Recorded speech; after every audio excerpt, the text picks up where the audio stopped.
This summer, Amgen put on its first ever summer intern program thanks to the help of program sponsor Eli Lilly. After a successful summer, 4 executives of Amgen member companies sat down to offer tips and advice to college students about what they look for in job candidates and what students can do to make themselves more employable in the future. I honestly don't look at academic performance. I don't believe academic performance is an indicator of potential success. I do look at the university that the person went to, but I don't look at it with that tough of a lens. I'm most interested in what is the major. I'm not sure when companies are out hiring new graduates how close attention they're going to pay to grades. You know, what I know catches people's attention is the name of the school that people go to and things like that. We don't have a particular subject, okay? We look more for talent rather than saying you want a science background, you get a business background. We do not give so much consideration to the major studies. As long as you meet the minimum requirements of a company, we can train you see. People focus so much on their educational background and telling me about every internship they've had and all the great success they had.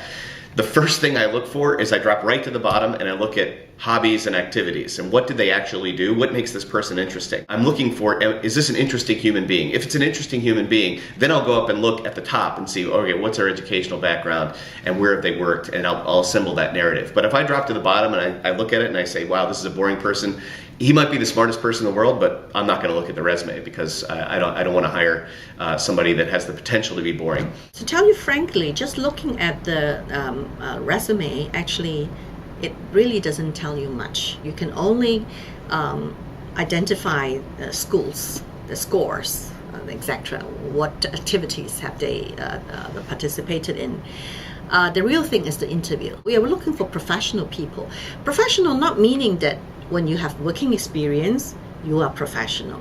It's that some students, they already look, they have the attitude, professional attitude. We would look for people that are very comfortable with themselves, right?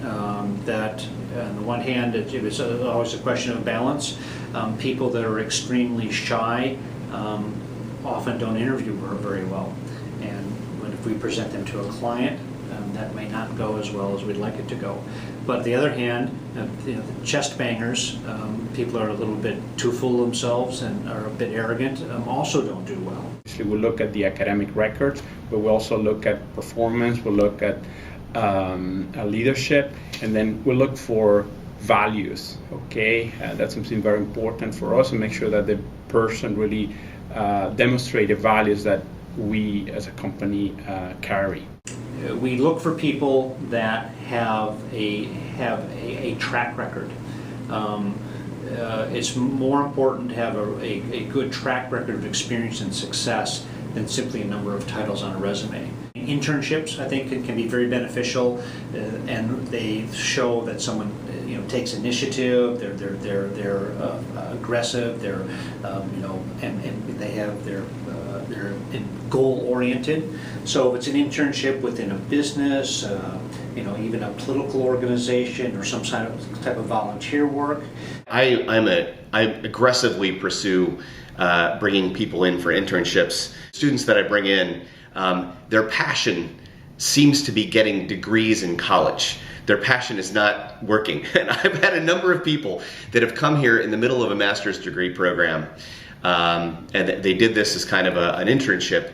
And these people are great contributors. They're enjoying themselves immensely. But due to parental pressure or their own feeling that they need to complete some kind of a degree, they'll leave to go complete a degree and give away what is honestly an enormous career accelerator. Taiwan is a very overeducated market. You're much better off, you're going to be a much more differentiated candidate if you have more work experience rather than less. We do look at what kind of summer intern jobs they have. I really suggest that they shouldn't waste there's some holidays. But the minimum requirement is language. You gotta really have to have a really good command of English, both spoken and written. Frankly, just a couple of years exposure to a foreign language is really not enough. If you want to work in a company for, let's say, 10 years and achieve some level of seniority at the company, you're going to have to speak English and you're going to have to speak it eloquently. I'm not talking about accents. I'm talking about just richness of vocabulary and ability to speak quickly. So if you're looking for experience in a role for a short amount of time, I would say you can get by with broken English. If you're joining a company as a part of a career development path, you really need to be very proficient. Be interesting. Do things that are going to give you some life experience and some stories. Try to think about what you want to do. Okay, first, what is really your motivation? Okay, and think about the environment you're looking for, and I think that's very important in your first jobs. Okay, more than trying to get a big name on your resume. That would be my advice.